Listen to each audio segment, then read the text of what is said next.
2015-നും 24-നും ഇടയിൽ UAE-ലെ വിവിധ വിമാനത്താവളങ്ങൾ കേന്ദ്രീകരിച്ച് യാത്ര ചെയ്തത് 1 ബില്യണിലേറെ യാത്രക്കാരാണ് എന്നാണ് കണക്കുകൾ വ്യക്തമാക്കുന്നത്.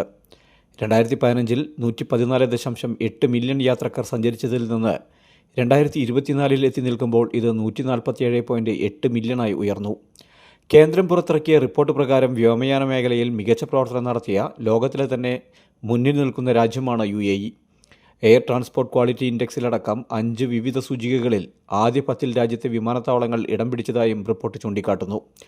രാജ്യത്തിൻ്റെ സാമ്പത്തിക വളർച്ചയിൽ ഏവിയേഷൻ വിഭാഗം വഹിക്കുന്ന പങ്കിൻ്റെ തെളിവാണ് ഇതെന്ന് ഇക്കണോമിക് ആൻഡ് ടൂറിസം മന്ത്രി അബ്ദുള്ള ബിൻ തൗക്ക് അൽ മാരി പറഞ്ഞു. റിപ്പോർട്ടുകൾ പ്രകാരം ഈ വർഷത്തിൻ്റെ ആദ്യ പാദം വരെ 75.4 മില്യൺ യാത്രക്കാരെയാണ് UAE-ലെ വിമാനത്താവളങ്ങൾ സ്വീകരിച്ചത്. കഴിഞ്ഞ വർഷം ഇത് 71.7 മില്യൺ ആയിരുന്നു. 5% വളർച്ചയാണ് ഇക്കാര്യത്തിൽ രേഖപ്പെടുത്തിയത്. ഈ വർഷം 15 പുതിയ കേന്ദ്രങ്ങളിലേക്ക് കൂടി സർവീസ് ആരംഭിച്ച UAE-യുടെ ദേശീയ വിമാന കമ്പനികൾ ആഗോള സാന്നിധ്യവും ശക്തമാക്കിയിരുന്നു.